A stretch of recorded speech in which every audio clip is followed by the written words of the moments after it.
All right, so it's just about noon, so we'll go ahead and get started. Thank you, everybody, for attending the presentation today.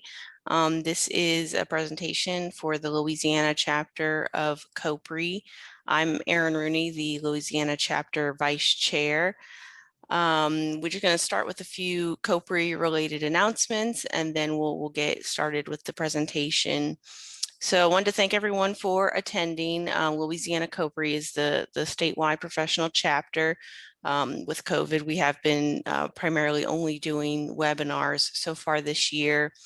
Good news is we are hoping to get back in person sometime this fall, likely some kind of in-person event in Baton Rouge. So just kind of keep an eye out for those kind of items. In the near term, we do have the storm sweep this May 15th. That's Saturday. That's the joint event with the Louisiana COPRI younger members and the ASCE New Orleans branch younger members, but we are not IDing. So even if you're not a younger member, you're welcome to attend. That will be down at Bayou St. John's. I believe there was an email that got sent out. If you're interested and did not see the email, please let us know. Louisiana chapter, we are still looking for a diversity and inclusion chair. What this position would be is basically a committee chair for the Louisiana chapter that will be our direct contact with National COPRI for diversity and inclusion issues. So if anyone is interested, please contact us. You can just reply to the meeting invite and let Sean know, and he'll get in touch with us with that information. So that is the main items we have going on right now. We'll probably have another few webinars later this year, so please just keep an eye out on your emails. We are looking to send out that information both through the National COPRI newsletter and sending it out through our ASCE section emails as well, so keep an eye out. So now I will turn it over to John Darnell. He is the programs chair for Louisiana COPRI. He'll go ahead and introduce the speaker and we'll get started. Awesome. Thank you, Erin. So as Erin said, we're excited to have Mr. Sean Duffy Sr. here with us today, the Executive Director at Big River Coalition, also the Executive Vice President for the Louisiana Maritime Association. The Big River Coalition is committed to protecting maritime commerce across the Mississippi River and its tributaries. It focuses on maximizing efficient transportation on the deep draft ship channel from Baton Rouge to the Gulf of Mexico. As a proponent for the local maritime industry, Mr. Duffy has provided written and oral testimony to federal and state congressional committees and the President's Oil Spill Commission to advocate for channel maintenance of the Mississippi River and its tributaries. Mr. Duffy is intimately familiar with obstacles faced by the maritime industry, both nationally and regionally, and has been recognized for his efforts to deepen the Mississippi River ship channel and to promote coastal restoration through the beneficial use of dredged material. So Mr. Duffy, I'm going to introduce, he's going to come on here in a minute, but I just want to remind everybody that we're going to let him go ahead and get through his presentation. If you have any questions or anything like that, type it into the Q&A box or the chat box, and we will be monitoring and we will get to all the questions at the end. So we're excited, and without further ado, I'll hand it over to Mr. Duffy. Thank you for the introduction, John. Doing everything remotely is a little different for me. I like to start off with this slide that shows the Mississippi River Basin. I admit to being very colorblind, but when the artist put this together, the Mississippi River was done in pink. I took the liberty of changing it. It shows the 1.25 million square miles of our country that drain down through Louisiana.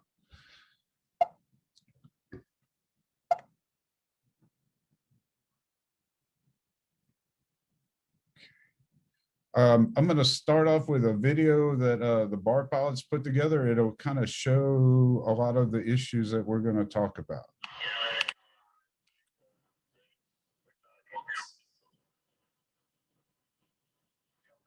I'll see you on 2. Why don't you come right around the bridge for 2 lessons?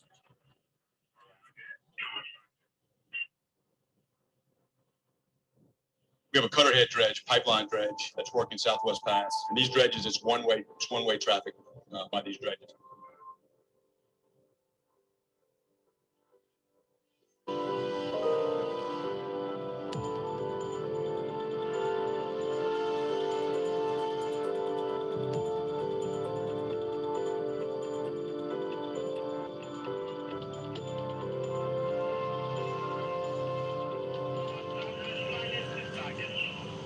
Captain Stephen Mott.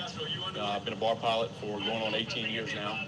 Last year, we did over 12,000 ships. 5 years ago, we were doing about 10,500. Ships are getting bigger, tonnage is up, draft is up, but Southwest Pass is the same. Same channel, same dimensions.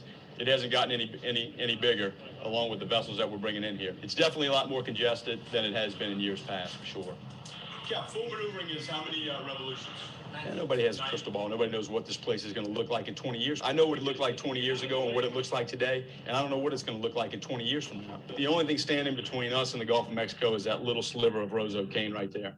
And so anything that we can do to rebuild these banks, rebuild these two little slivers of marsh that run along Southwest Pass is beneficial, and it's beneficial to the world economy and in a major way.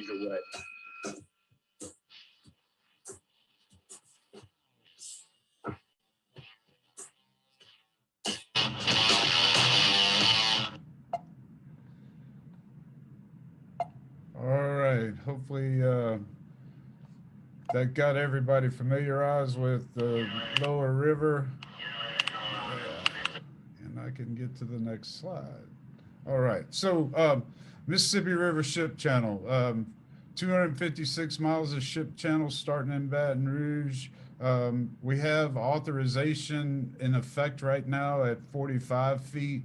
In the lower extreme lower river, it's 600 feet wide. Above there, it goes to 750 to above New Orleans, and then it goes back down to 500. When I talk about the river deepening project, the dimensions, the width will stay the same in those areas. And we're working to get down to a draft of 50 feet.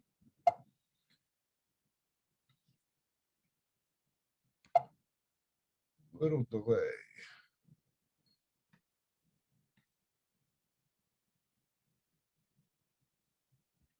Okay, so this is Southwest Pass. I'm not sure if you'll be able to see my cursor moving over, but that's the hopper dredge Wheeler, the Coors hopper dredge New Orleans district. And then over to the left of it is one cutter head and one below. And those areas of sand are being beneficially restored. That's new acreage created through the cutter head dredges. My friend at the Corps said, sometimes my job is to remind people Southwest Pass is not a trick play that our friend Drew Brees drew up one day. This is Southwest Pass, the entrance to the river. A lot of traffic, 500 million tons of cargo. Of course, COVID has changed a lot of things, but I don't have the figures from 2019 to 2020 tonnage wise yet, but it's safe to say it won't be 500 million tons last year. So I like to use this slide, and I've been using it for a long time. This comes from the Stratfor. George Friedman had put it together, and the main thing I'd like you to take away from this is that the only place in the world where there's a major agricultural zone, so that 139 hectares is about 350 million acres of agricultural land, that greater Mississippi River Basin. It's the only place in the world where you have a major navigable river connected to a major agricultural zone. And Friedman uses 5 different highlights or key points in his article, The Inevitable Empire. It's a very good, fairly short article, worth reading.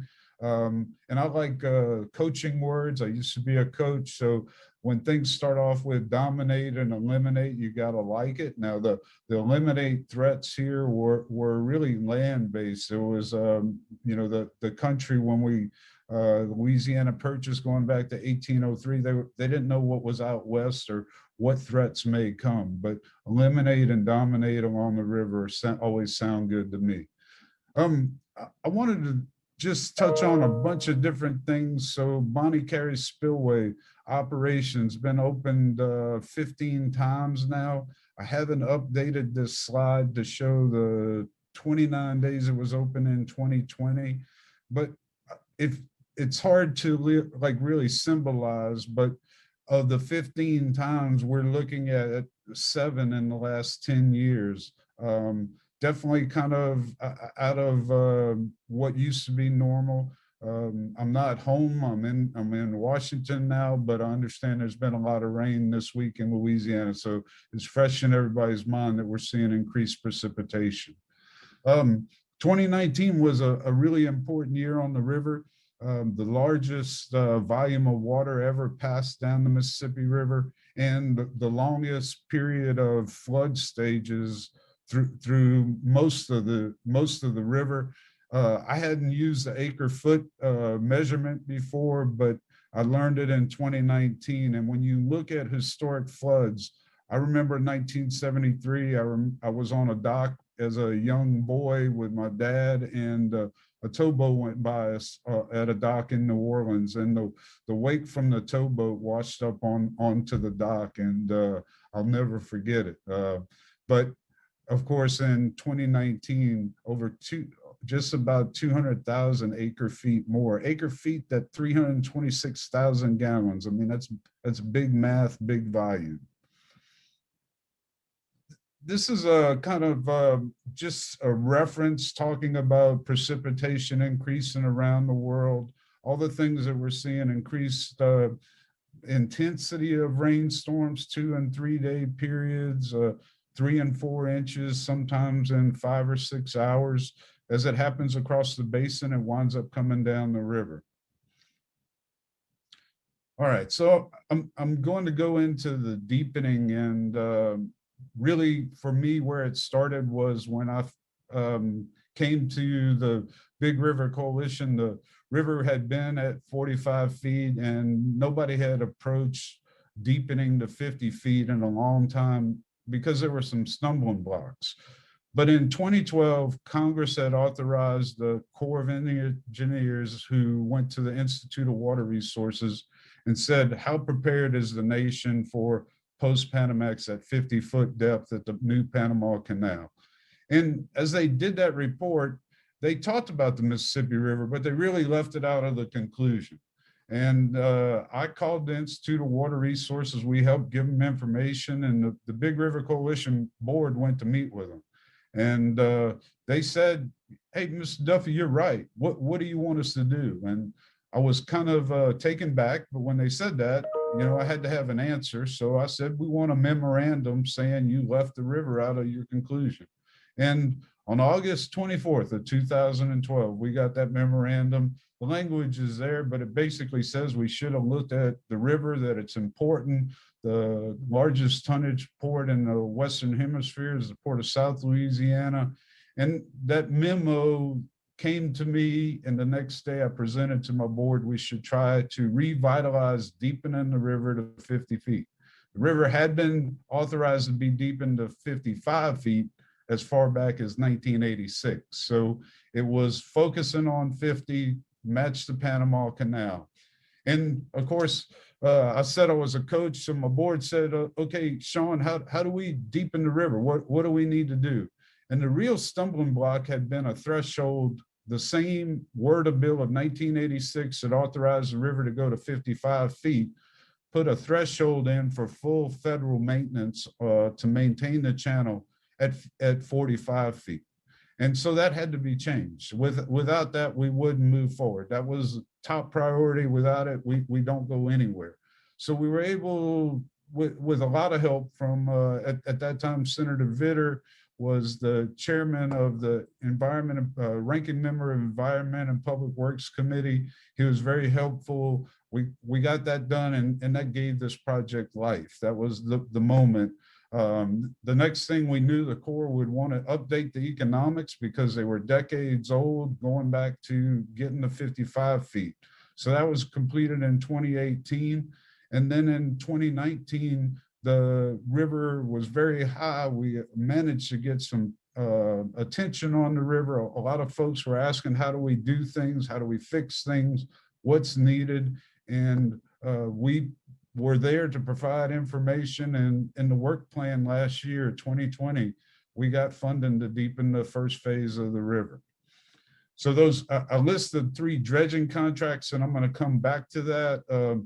If I talk about this in other places, people don't understand when I say Louisiana land yet, but we had those 3 things that had to be done. 2 other things happened that we were part of, but that were really helpful. The cost share was changed. So the cost share for deepening to 50 feet was a 50-50 match until the worded bill of 2016. And it was adjusted to the 75-25, meaning the state of Louisiana Department of Transportation, non-federal sponsor, was responsible for 25% of the cost. And then the importance of agriculture on the river and exports to feed the world showed with the U.S. Soybean Board contributing $2 million of their own money to help Louisiana Department of Transportation with the deepening effort. So I mentioned to John, it's going to be news. I've got some troubling news or some challenging news to discuss at the end. This schedule is no longer really valid, but it was the one I had available with me.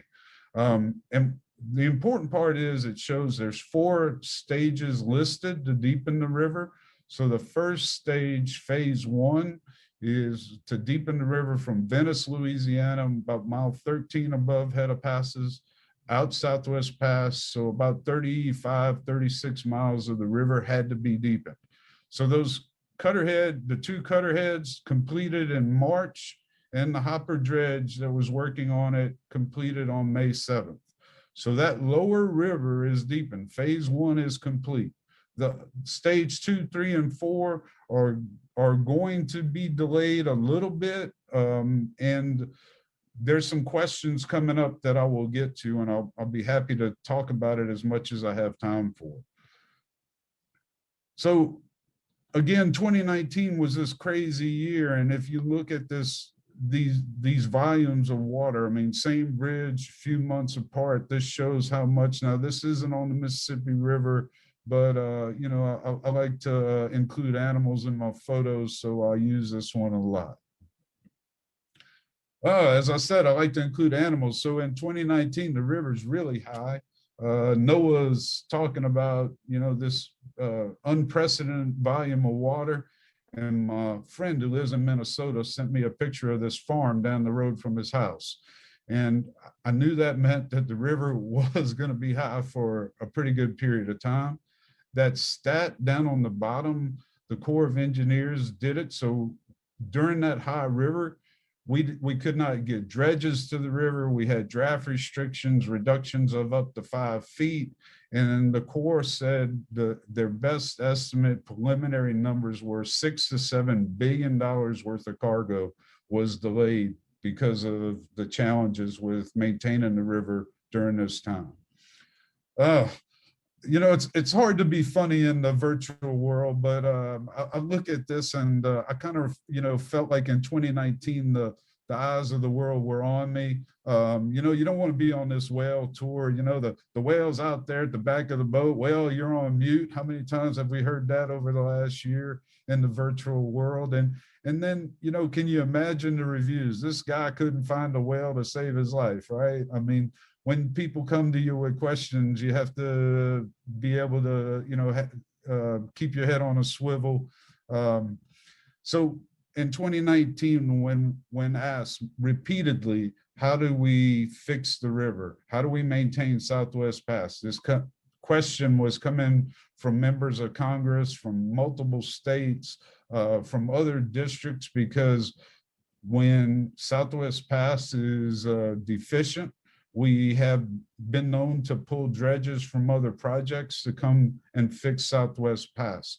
So Big River Coalition developed a strategy, and it all involved funding. It's the funding to maintain the river and the economics that flow. It's, you know, depending on where you look, the the economic benefit is from 7 to 57% in different ranges on the return. But we talked about, funding the river. We looked at $200 million and trying to do that on an annual basis to help free up equipment and help focus on the river. And in some ways, that full funding effort led to this regional dredge demonstration program. It was the funding to deepen the river was in this $525 million. And Congress really worked hard to get the river deepening and to also work on fixing some of the problems. A lot of good things came out of this regional dredge contract. So now New Orleans and Mobile core districts can share hopper dredges. The funding was there to secure your hopper dredges before shoaling started, something that had never happened. Those 3 dredges that were secured are working in Southwest Pass right now on channel maintenance. Kind of go through this in different ways, but one of the things we've always argued is if there's increased funding, that contractors have to have new equipment and would have to, work in U.S. shipyards. So there's a bunch of new dredges, three new large hopper dredges being built along the Gulf Coast shipyards, 2 new cutterhead dredges, and other equipment was being built. All this stuff will be great for us as we look to increase maintenance on the river and move forward. This is just another way of looking at what a record year 2019 was. So if you grew up on the river, you heard about the flood of 1927 and 1973. Well, 2019 is the record for all areas except Memphis, Arkansas City, and Vicksburg. And the reason those areas didn't eclipse the record is because of projects done after the Great Flood of 27 and the Flood Control Act of 1928. It's scary to say, but the Flood Control Act of 1928 hasn't been completed yet. It's not supposed to take 100 years to do, but we are advocating for increases to move some of those river projects forward. I mentioned really quickly, I'll go through some of these slides. This shows you, these are the hopper dredges that can work on the Mississippi River. And a lot of times they're in demand in other places. The ones at the bottom, so that's the 3 new large hoppers. The 4th is a core recapitalization of their dredge, McFarland, that's based in Philadelphia. And there's also 2 other dredge companies, Dutra and Cashman, are in design phases to build 2 new hoppers. So new equipment coming. This slide shows, I don't know if you can see my cursor or not, but this is Southwest Pass. So to the left, this shows acreage added by beneficial use of dredge material, the core. This is 75 to 2018. I estimate about 4,000 acres have been added since then. And the deepening itself was adding 1,500. There's a lot of different benefits. One of the benefits to navigation is this helps fortify and protect the channel. So in 2009, the Corps of Engineers added cutterhead dredges to the toolbox for channel maintenance. This kind of gives you a breakdown, but right now I'm waiting on confirmation for the 2020 numbers and what's been done in 2021, but I believe that will bring the acreage up to between 13 and 14,000 acres. Even at the 10,665 acres, it was the largest wetlands restoration project in the world. Okay, here's the bad news. As I talked about, the ship channel, really we were preparing to open the river up to deeper draft vessels at 50 feet. Throughout the process, the Corps, and based on the information they had, showed that there weren't any pipelines that were of concern at a 50-foot depth until mile 158, which is about 142 miles above this area. This is right at Venice. If you can see my cursor about the center of the screen, this pipeline corridor. So the river is changing as we have more volume of water. We also have a great deal of sediment coming down river. I know there's a lot of discussion about the river carrying less sediment. That's suspended sediment. The sediment that we see that's a problem is bedload sediment, and they're different. And there's a lot of different ways to look at it, but we have a great deal of bedload sediment, and that's what clogs up the ship channel. So the pipelines in this area represent a stumbling block right now, in that no one thought any would have to be deepened or relocated. This came up about 2 weeks ago, and the Corps is dredging in this area, which is higher than they have typically dredged. It's very new that they're dredging. So this is about mile 11. I think that's about mile 12 right here. So the Corps had never dredged from mile 12 to 13 before until last year. And it's related to all the sediment in the lower river. So the river is trying to fill up down there.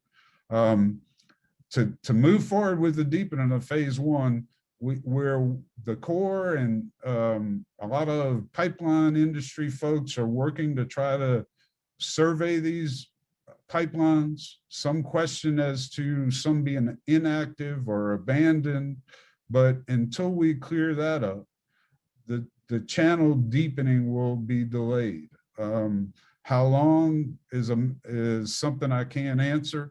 A lot of attention and effort is being focused on this area to figure that part out. And it was a big surprise. It went from preparing for good news to, well, we got a problem here. Speaking of problems, this is the bridge in Memphis. You know, this has barges stopped in Memphis, vehicular traffic stopped. These disruptions to the transportation system.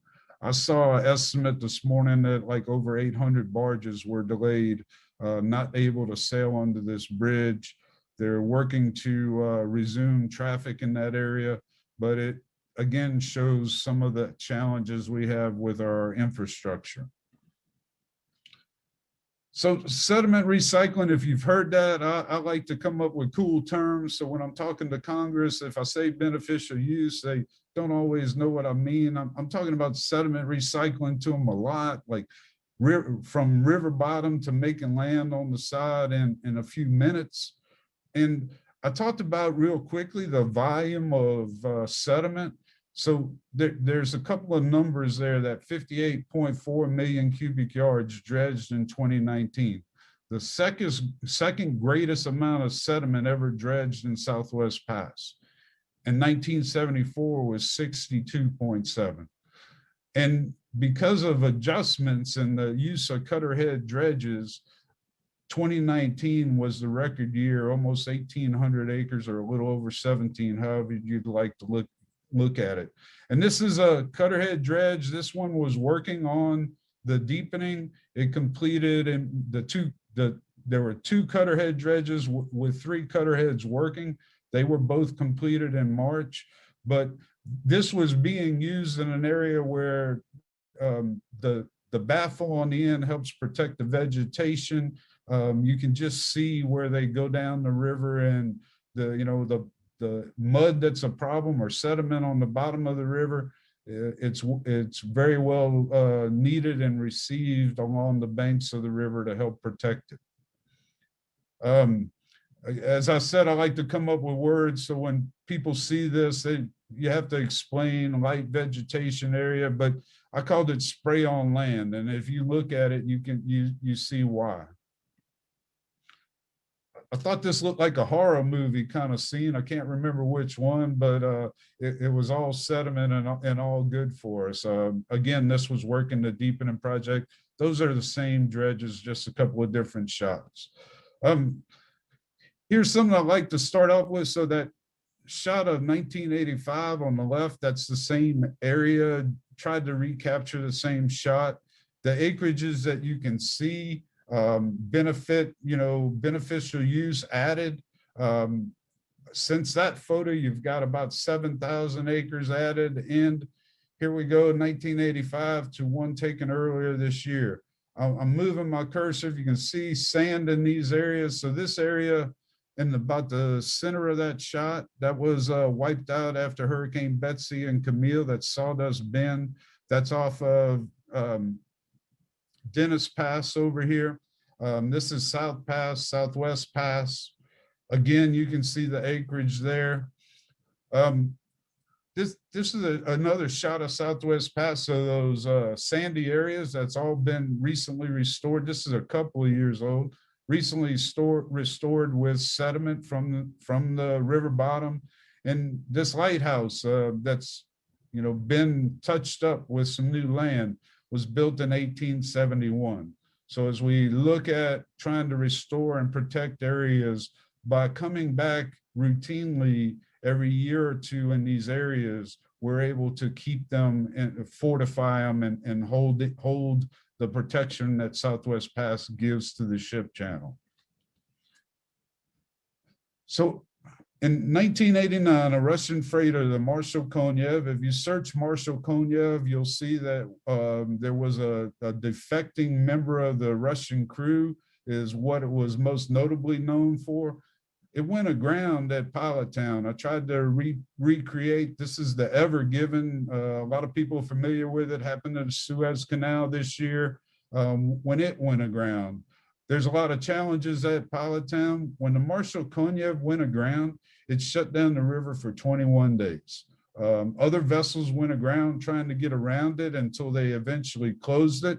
And I will say that I know someone whose suggestion was that they simply blow up that Russian vessel to clear the river. There are concerns in the lower river as we deepen. There's a lot of shoaling in an area at the Pilot Town anchorage, and this area is one of the more susceptible to a vessel grounding. So as we look at, never waste a good emergency. It's happened here before. It could indeed happen again. And with the disruption of trade, we look to talk about trying to maintain the channel, widen it out, do some dredging in the Pilot Town anchorage.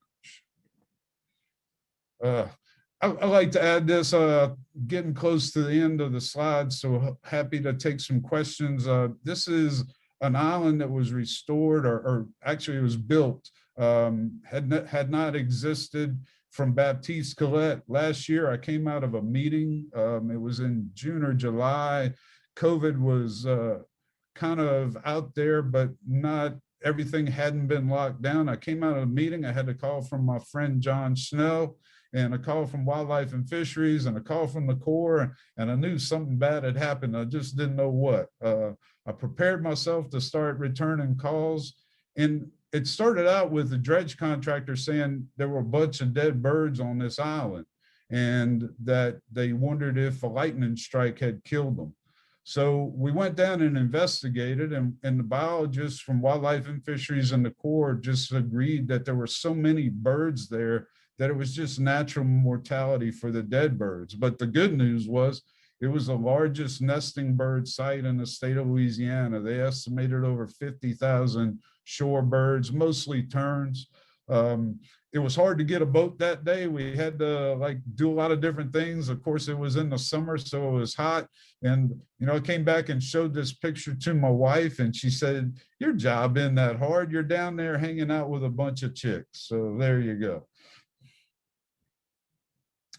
So this is a dredge at the head of passes, working on the deepening, and the ship going by as we sail off into the sunset. And with that, John, assuming you have some questions, and happy to open up and go into more detail on anything that comes up. Thank you, Sean. Thank you.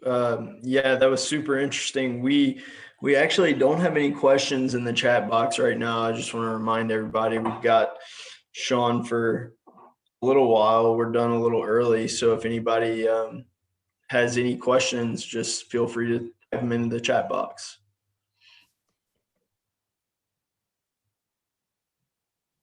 So we have one question that just came in, Sean.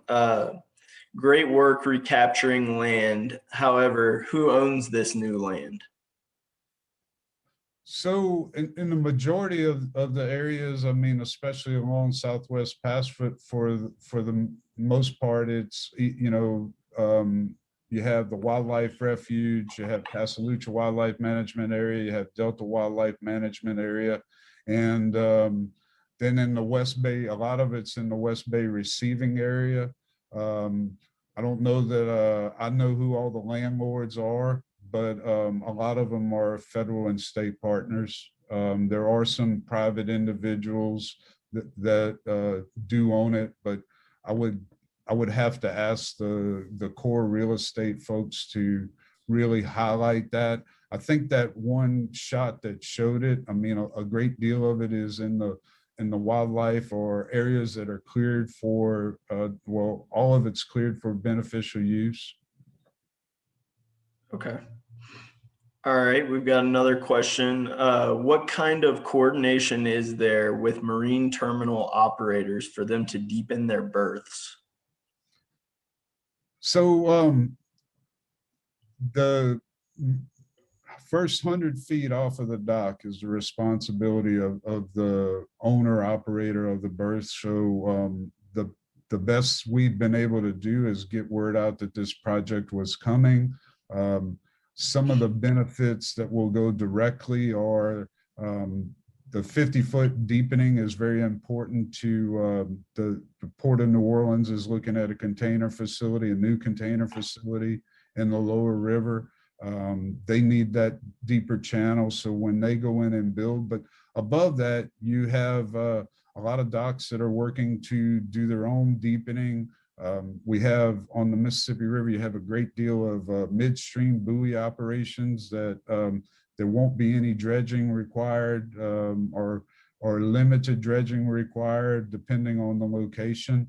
And the benefits of that additional cargo and the economics work. A rough approximation is every foot on a Panamax, post-Panamax vessel, every foot of cargo equates to about $1 million.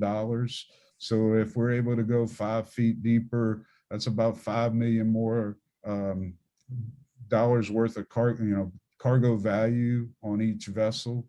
And the operators that are working to deepen, and everybody wants to see the channel deepened and maintained at 50 feet. The benefits are there, and they're working on the future. One of the things we're definitely seeing is larger vessels. The post-Panamax, new Suez Canal, we have larger and larger vessels. The Ever Given that grounded at Suez Canal, its draft was somewhere in 51 feet. So we can see that size vessel and sometimes do already. They just are limited by the draft. So they'll go to a deeper port, offload some cargo before coming here. They can't load all the way down to their load line.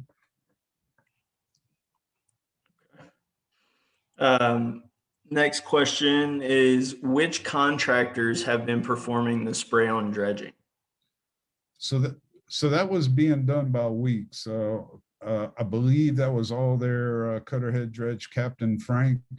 A lot of the beneficial use work is a little different, where it's heavier material, and they're not when they're not worried, like at Gun Island, that island with the birds and a lot of those sandy areas in Southwest Pass, it's a lot thicker material that's coming out, and marsh buggies work to keep it free from the pipeline and keep things moving, and then they'll move the dredge discharge pipeline down to a new area. The companies that do the majority of the work on the river are some of the large dredging companies like Weeks and Great Lakes and Manson, and there's some others, so I don't want to forget them, but we rely on those. We have, the Corps has their own dredge, the hopper dredge Wheeler. Then we have dredges up on the crossings, a different type. We use hoppers and cutter heads in Southwest Pass and that Venice area, we use dustpan dredges for the most part up on the crossings between New Orleans and Baton Rouge. Okay. And let's see, we have one more. Has marine life been disturbed from day-to-day activities? You know, it's a really interesting question, and I will give you what I've seen. At that one area that I showed, Sawdust Bend and the Pasalucha Wildlife Management Area. So the core biology folks come down and work with the dredge contractors, and they're familiar with it because they do a lot of restoration work in different areas. But with the nesting birds, they have different things that they look for. They don't disturb nests. They try to stay out of those areas.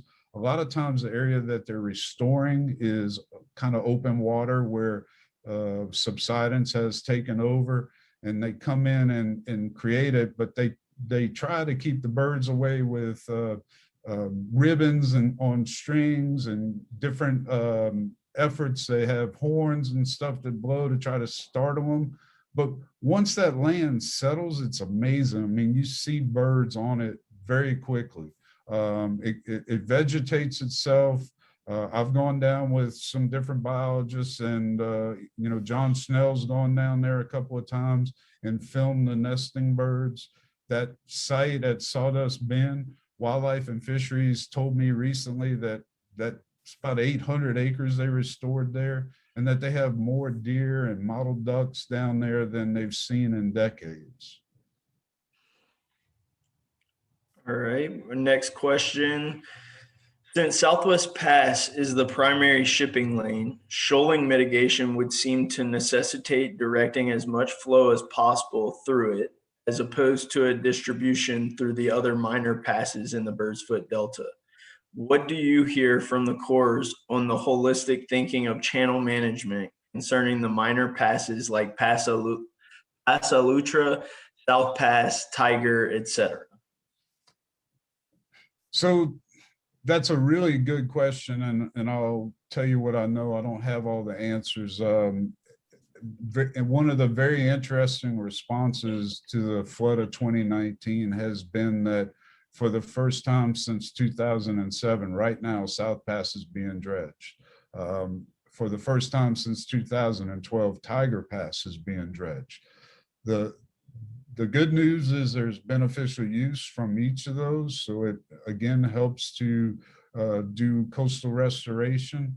I don't include the numbers from those areas, but you know, the Corps is looking at some number of about 40,000 acres restored through beneficial use. But once you dredge the main river, there's a lot of truth to what's said, that if those passes fill in and the hydrology of the river is allowed to work, it helps scour out Southwest Pass. It also helps wash material off out into the continental shelf. But the modeling shows that once you dredge it, it starts silting in pretty much right away. So there's structures in Southwest Pass, wing dams. A lot of them were wiped out during Hurricane Katrina. A lot of them need to be rebuilt. Their design is there to try to help do exactly that, focus the main thalweg rush of the channel through the channel itself. But we're always playing catch up. There's a lot of work in Southwest Pass right now, a lot of foreshore rock work going on. Wing dam repair is something else we have to do. As those passes are showing in, it does help, but even Pasalutra, which isn't a navigable or a federally navigable channel, so it's not maintained, the state is in discussions looking at potentially deepening it, so or dredging it. So there's a lot to that, and at the end of the world, if it was all based on shipping, they would most likely not worry about those other passes. All right, we got one more for you. Generally speaking, how often is dredging interrupted by high water events? So the hydrology of the river, and hopefully this will cover it. Hydrology of the river is that typically if the Carrollton gauge at New Orleans is 10 feet and rising, you have to dredge the area down from Venice to Southwest Pass. When that river's high, you have a lot of sediment being carried. It hits the lower end and slows down and deposits the material. In the upper river between New Orleans and Baton Rouge on the ship channel, the crossings, we dredge when the river's low. So like right now, they're not dredging on the crossings, they're about to start, but as the river spikes up, they'll delay the arrival of those dredges, the dustpans. So typically when we have dredges working, they're not limited by the depth of the river. Now, sometimes if we're doing a restoration project, where this dredge is working right now, a lot of in the photo on the screen, that's at the hopper dredge disposal area. At times, there's a pipeline under the river that is pumping the material over into West Bay. Right now, there is one, it's a different dredge, but putting that pipeline down, you don't want to do in I would say ideally not over an 8-foot river. I think you could probably do it if it was a little higher. So they like to put that pipeline in when the river's low and take it out after the project is done when it's low. But dredges work during these high rivers. Cutter heads in a 17-foot river, it's kind of hairy. The hopper dredges, do okay. And when the river's high in the Venice to Southwest Pass area, that's when we need them to be down there and be effective. And luckily, they've been able to continue working during the high river. All right. It looks like that might be all the questions. We do have a little bit more time. So if anyone has any last minute questions they want to ask Sean, go ahead and type them in now.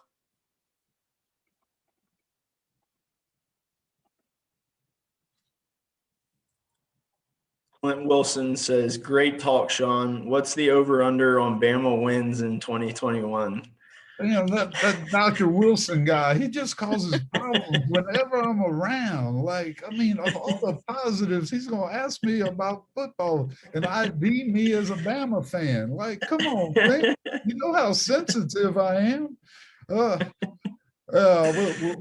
leave it at that. And,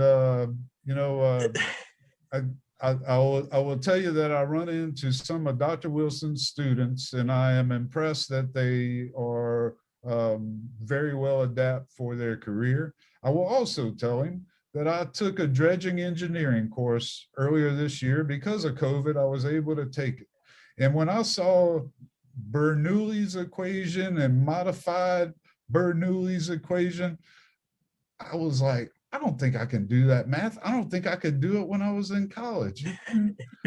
But what happened was the practical application of having been on the river dredging for a very long time, I was able to tell the professor that he was using the wrong type of dredge in a project. And he looked at me, well, can you explain? And so when I did, he shook his head at me and said, you're right. Well, after that course, I had plenty of people that volunteered. Mr. Duffy, I'll do Bernoulli's for you if you give me these facts and check my paper and that stuff. So it all worked out. And I won't name the university that was, but it wasn't in Louisiana or Alabama.